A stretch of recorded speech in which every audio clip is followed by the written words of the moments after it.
Hi, everyone. Thanks for joining us tonight to talk about training cats and dogs in the shelter. And it's so funny, you can always tell when animal people are giving Zooms because there's usually dogs barking in the background or cats meowing in the Yes. background. So yeah, welcome you guys. I'm so glad you could join us tonight. So I want to just go ahead and get started, but before I get started with my talk, I want to start by thanking CZ Animal Health for asking me to present this Webby, and also for all the work that they do to improve the lives of cats and dogs. In particular, for people like me who see behavior cases, their Calmer canine device has become a wonderful tool in my toolbox for helping animals with anxiety, particularly separation anxiety. And a recent scientific study showed that how effective the Calmer canine is to improve separation anxiety symptoms, even when compared with medication. So please contact Assisi Animal Health for more information on this wonderful tool that could help shelter dogs with this affliction, as well as perhaps your own dogs or people that you know. So it's a great complement to behavior modification and even sometimes medication, or can be used instead of medication, which we all really like to try. Okay, with all that said and those thanks made, I want to go ahead and get started with our subject for tonight, which is training cats and dogs in the shelter. So first, I want to start by talking about what training does for the animals. So the first thing that training does is provides mental stimulation for the animals. So we're always talking about enrichment, and training is actually an aspect of enrichment because it does provide mental stimulation for the animals, because as they think and learn, they are getting mental stimulation. Training can also increase adoptability. And so I'm going to talk about the things we can do to train the dogs and cats to increase their adoptability. It makes the animals easier to manage because when we, for example, train a dog to sit before you open that cage door and they're not like busting through the door, it makes them easier to manage. But most importantly, it gives the animals some control. The lack of control is one of the biggest stressors that shelter animals have, really any captive animal, whether it's an animal shelter or a zoo. The lack of control, meaning that no matter what they do behaviorally, they can't get out of this situation. And that lack of control is really stressful. So when you train animals to perform behaviors that earn rewards, it gives the animals a sense of control because they're the ones doing the behavior to earn the reward. So it's got many, many benefits. So where do we start and how do we start in an animal shelter? Well, I think that starting where the animals live, inside their cage or their kennel run, makes the most sense, because even if you take the dogs out for 2 walks a day, they still spend 22 to 23 hours a day in that kennel. And cats, for many cats, they're just spending 24 hours a day in that cage. And so it makes the most sense to me to start our training right there, right in their home cage, so that we can start giving them all of these benefits of training while they're in the cage. So what I like to start with is target training. So target training is teaching the animals to touch a target of some kind, doesn't matter what it is. And it's a really fun and wonderful skill. It's actually something that we do in the aquarium and zoo field. Now, I worked in the zoo field for many years before graduate school and before moving to the shelter field. And target training is just one of those things we start with, because once we can teach an animal to touch a target, then we can move that animal from place to place. We can use the target to get them to move their bodies in different ways. It's just a nice foundation behavior. And so when we're working with the animals in the zoo or in the aquarium or even in the shelter, having a marker signal is very beneficial. So in the aquarium field, the marker signal is the whistle. You see the dolphin trainers always have a whistle in their mouth.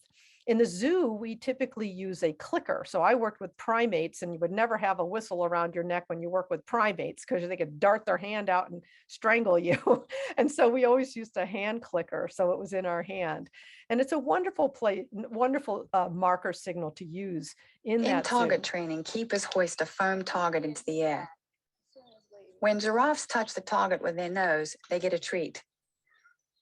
Because of their long necks, the time between touching the target and getting the treat is often longer than their memory. So the keepers fill the void with the sound of a reinforcing hand clicker. While it may look like fun, the activity is of critical importance. Target training is the least stressful and most effective way to keep a giraffe still during veterinary procedures.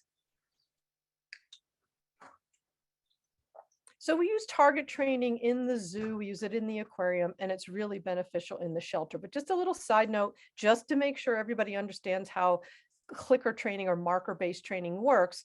Remember, the click sound is what tells the animal that they just earned the reward for doing the behavior they were doing when they heard the click.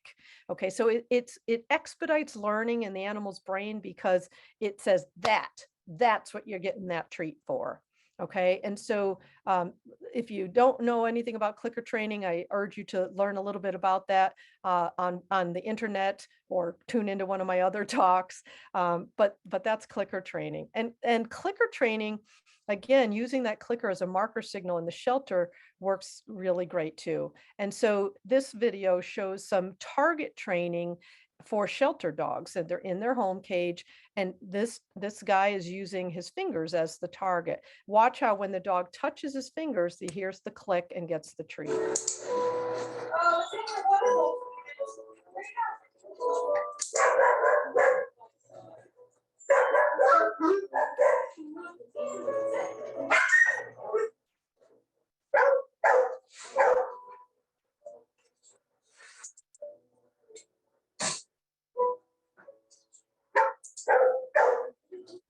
Okay, and then if you don't want to stick your fingers into the cage, there's other ways you can do target training.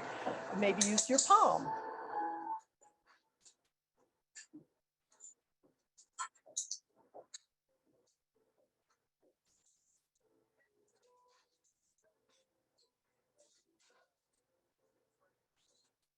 So that's target training in the cage. And what this in-cage target training does for the dogs, again, it provides mental stimulation because they're learning, they're thinking. It provides social stimulation because you're interacting with the dog. And it's easy to do with all the dogs, even, dogs that are on a bite hold. You could do this if you use a safe target. And it really can be anything, a tennis ball on the end of a stick. You don't have to use your hand. And it forms a positive association with the people at the cage front. And it also teaches the dogs a calmer way to behave and interact with people at the cage front. We all know that shelter dogs oftentimes get overstimulated when someone walks up to their cage because they think they're going to go for a walk or something fun is going to happen. And so this allows them to learn a new way to interact with people at the cage front, which is always great. Now, the cool thing is that clicker training is not just for dogs. You can actually train a cat. Now, many people think you can't train a cat, but of course you can train a cat. You can train a cat to do just about anything you can train a dog to do. All right. So we want to do this kind of target training with the cats as well. So it's a great place to start for both the dogs and the cats. And again, this is where they're spending most of their time. So let's do it there. So what you need is a clicker and some tasty treats that cats might like, maybe little flecks of tuna fish or something. And you need a target item. You can use your finger, you can use a pencil, you can use a chopstick, whatever it is that you want to use as your target doesn't really matter. So what I tell people to do is go up to the cage of a cat that's, awake and moving around. Click one time and give a treat to see if that cat eats the treat. Because if they don't eat the treat, then it's really no sense in trying to work with the cat because they're not uninterested in the reward you can provide them through the cage. Certainly there are other rewards you can provide a cat elsewhere.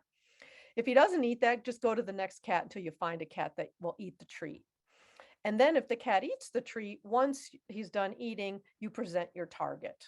Okay. And so you just present that pencil or whatever it is, and you click when the cat's nose hits that target. Now, how do I know the cat is going to touch the target with their nose? Because cats, just like dogs, use their nose to investigate things. They're going to sniff this thing coming into their cage. And you take advantage of that curiosity and you click as soon as that nose hits that target. So you target with that cat 4 or 5 times, and then you go to the next cat.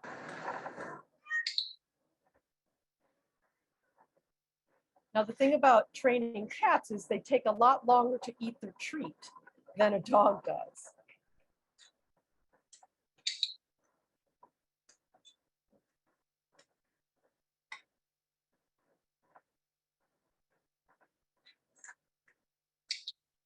So that's target training a cat in the cage. And this simple target game encourages the cats to move around their cage. It encourages the cats to interact with a human at the front of the cage. It encourages them to think and to learn, again, that mental stimulation. And it provides the cats with some amount of control. As I said earlier, that's the thing they're lacking the most in captivity. And so by doing something and getting rewarded for it, that gives them a sense of control. And so lots of benefits to this very simple technique. And if we do this every day, pretty soon we're going to see more and more cats interested because they're going to hear this weird sound, they're going to smell the tuna fish, and they're going to start being curious as to what's going on.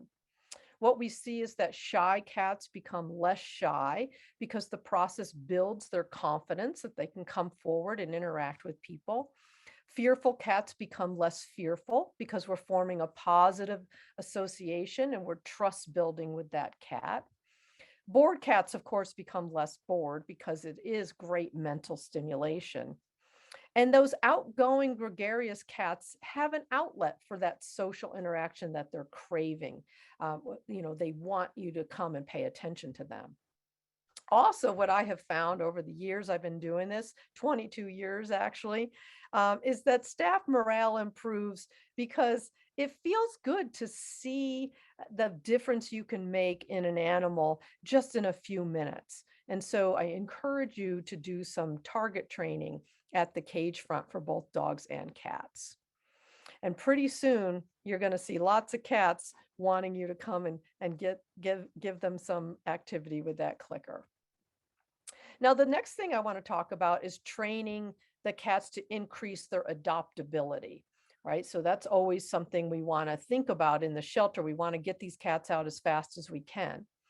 Well, research shows that people pick cats who pick them. So the number one answer to why did you pick that particular cat is, oh, he picked me. Okay, so people have this perception and they're looking for that connection with a cat. They're looking for a cat that looks like they care about them or are interested in them. And so one of the things we can train the cats to do so that the people have the perception that the cats are picking them is what we call approach training. Now, obviously, target training can be very helpful for that. But even without the target, because our visitors to our shelters aren't going to have targets and clickers and treats. So we want to teach the cats to approach the cage front when any human approaches. So how do we do that? Well, there's two ways we can do that. We can capture spontaneous forward movement with our click and treat. So we walk up to the cage, the cat automatically comes forward. We click and give it a treat. Or if the cat's reluctant to come forward, we can lure the cat with a treat. So we just basically put a treat at the front of the cage. And when the cat comes forward to get that treat, we click as they move forward. So then remember, the click marks the behavior that we want to reward. So coming to the front of the cage to get the treat is the behavior we're trying to reward. Now, sometimes cats need to be lure shaped. So I'm going to throw a treat into the back of the cage, and I'm going to click as the cat makes any movement towards that treat. And then I'm going to throw it closer and closer and closer to the cage front as I'm working this cat. And we're patient, we just wait. And as soon as that cat makes a movement to the tuna, we click that clicker, and there's the reward already in the cage. So this is how we can get shy cats to start coming forward with what we call lure shaping. The lure is the tuna. Shaping is step by step, getting that cat to come forward. So that's a really cool thing to do. Another thing to help people think the cat is picking them is to teach the cat to reach out to people, because boy, does that really speak to people. So how do we do that? Well, again, we can capture it if the cat just spontaneously does it, and some of them do. Just click them for doing it and give them that reward. Or again, we can lure them to do it with a food treat or a toy. So here I have a treat in my hand. When the cat puts his paw out to try to get that treat, I click and I give him that treat.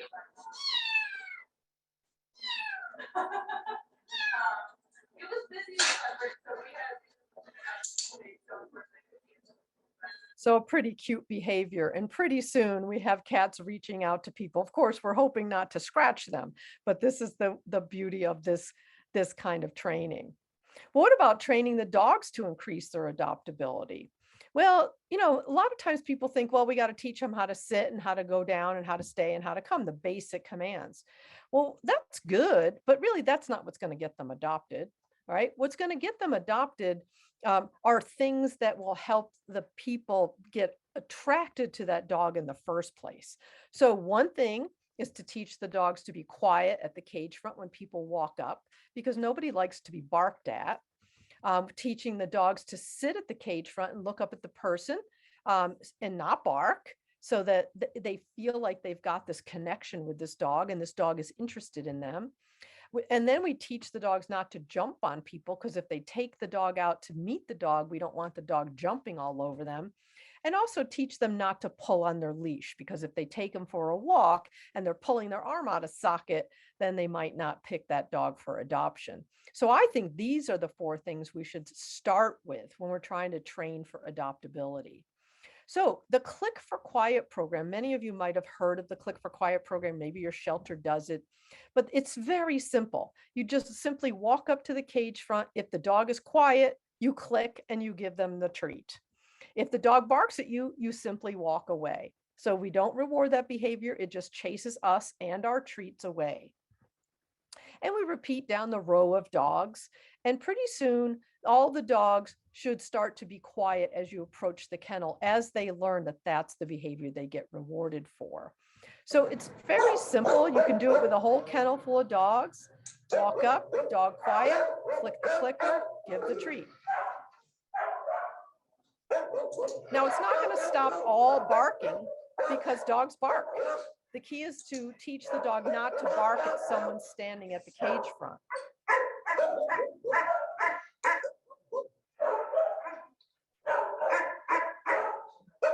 So this dog barked and she just left. So that's Click for Quiet. And when you do it daily, this is what you end up getting. This is a little shelter that I work with here in Reno, and they do Click for Quiet every day. And you can hear how quiet the kennel is, because they have learned when people come up to your cage, be quiet. When the first one hears that click, they know what the game is and they're anticipating their turn. And so just doing this every day, having each staff person, each volunteer do 1 round of Click for Quiet when they first come in, and pretty soon you have a quiet kennel like this. The next thing is to capture quiet and sit.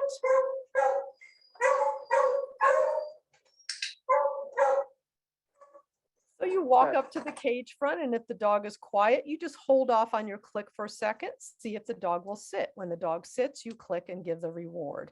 And so now the dog is learning, be quiet, sit, and look at the person when they come up to your cage. And that will attract people to want to take them out of that cage.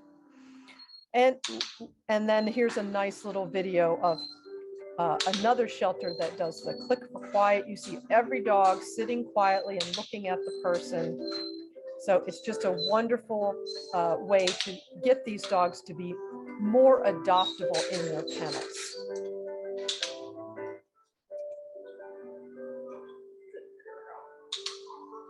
Okay. Now, the next thing we want to work on is teaching the dogs not to jump on people, especially the big dogs, but all the dogs. I mean, really, people don't like dirty dog paws on them. So first thing we want to do is teach them 4 on the floor to open the door. So we don't open the cage door unless that dog has 4 feet on the floor. Now, they can be standing or they can be sitting, but they can't be jumping. So the idea is, as soon as they start to jump up, you close the door and you wait. And then you start to open the door again, If they start to jump up, you close the door, and you keep doing this till they learn keeping themselves off the door is what gets that door to open. Okay, and so just a little example here of 4 on the floor to open the door. Dog is very excited, but I'm going to wait.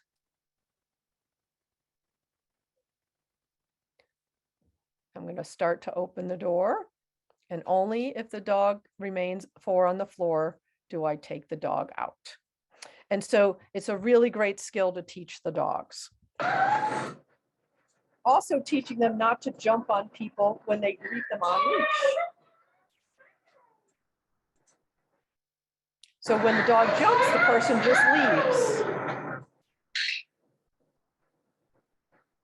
And when the dog resists jumping up, the dog hears the magic click and gets the treat. So turning around and walking away is the punisher, right? So this is what we call negative punishment, which is taking away the thing the dog wants, your attention, when they do the thing you don't like, which is jumping. It's a very easy strategy to teach the dogs not to jump up on people. The next thing, of course, is teaching them not to pull on their leash. So a good way to do this is to stop all forward movement when the dog pulls. So again, that's called negative punishment, because the dog wants to pull, keep walking, but when there's tension in the leash, you stop, they can't keep going. And so that teaches them that doesn't work. And you move forward only when there's no tension in the leash. And then to bring our clicker in, we randomly click and treat loose leash walking. And pretty soon we have a dog who learns that pulling isn't a great option. And so just a little example of waiting for that dog to release the tension in that leash before you start walking, and stopping when they put tension in the leash. Stop. You give them a few seconds to change their behavior, to loosen leash. If they don't, turn around and do a U-turn.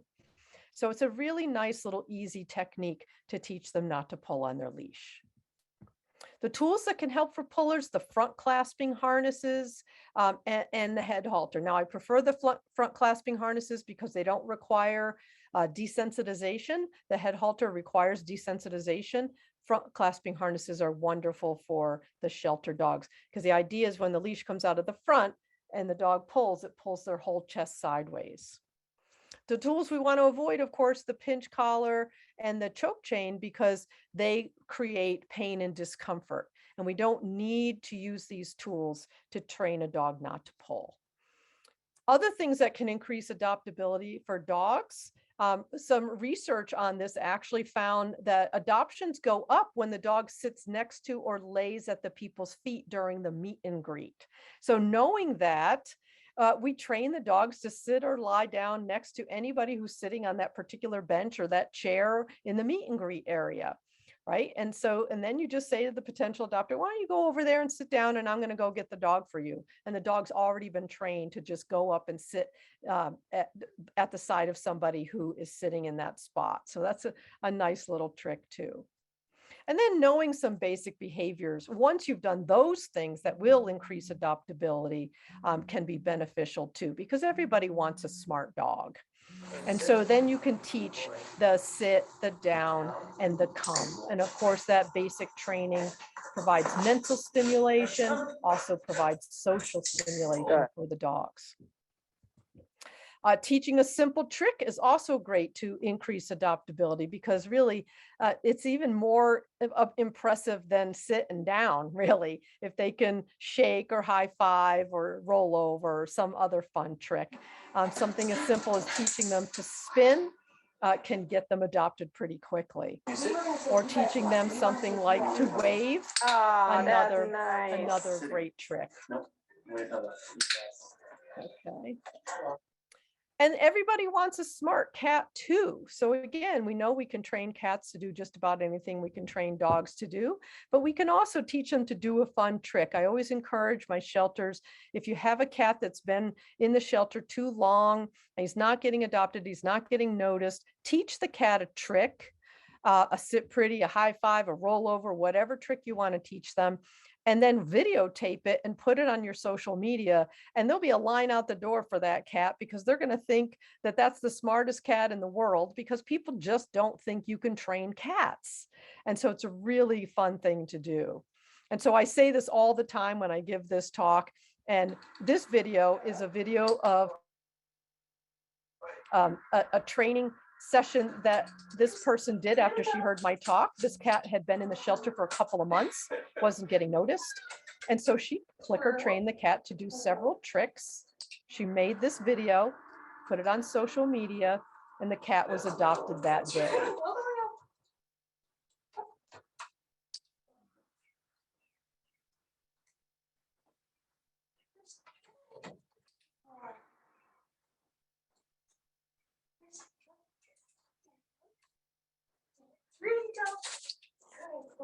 Lots of fun things. And you can see how engaged the cat is with the training.